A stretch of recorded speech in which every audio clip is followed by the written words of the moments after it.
Everyone, কেমন আছো সবাই? আশা করছি সবাই খুব ভালো আছো। তো আমিও মোটামুটি ভালোই আছি, কারণ এখন আমি আছি আমার বাবার বাড়িতে। তো যাই হোক, সেদিনকে গিয়েছিলাম রাজবল্লভী মায়ের কাছে পুজো দেওয়ার জন্য। সুরজ কিনেছে নতুন একটা বাইক। এই যে এইটা হলো সেই বাইকটা। তো এই বাইকটার কী নাম তোমরা অবশ্যই কিন্তু কমেন্ট করে জানিও। তো সেই বাইকটার পুজো দেওয়ার জন্যই আমরা হঠাৎ করে বেরিয়ে পড়লাম রাজবলহাটে রাজবল্লভী মায়ের কাছে পুজো দেওয়ার জন্য। কারণ আমরা যখনই নতুন কিছু শুরু করি, নতুন কিছু কিনি, আমরা মায়ের কাছে পুজো দিয়ে সেটা স্টার্ট করি।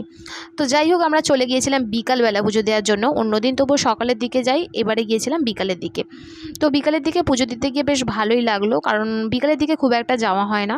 তো এখানে এসে প্রথমে আমরা ঠাকুরমশাইয়ের কাছে গিয়ে বললাম যে বাইকের পুজো হবে। তো ঠাকুরমশাই নামটা লিখে নিলেন, আর তারপরে বাইরে থেকে আমরা পুজোর ডালা কিনে নিয়ে চলে এলাম, ঠাকুরমশাইকে দিলাম, আর ঠাকুরমশাই এখানে বাইকটা পুজো করে দিলেন। আর তারপরে সুরজ আর আমি গিয়ে ঠাকুরের কাছে একটু ধূপবাতি দেখিয়ে দিলাম। তারপরে রাধিকাকে আমরা একটা চায়ের দোকানে গেলাম, সেখানে একটু চা খেলাম, আর রাধিকাকে খাইয়ে দিলাম একটু জল বিস্কুট। আর তারপরে আমরা বাড়ির পথে আবার রওনা দিলাম। আজকের ভিডিওটা এই পর্যন্তই।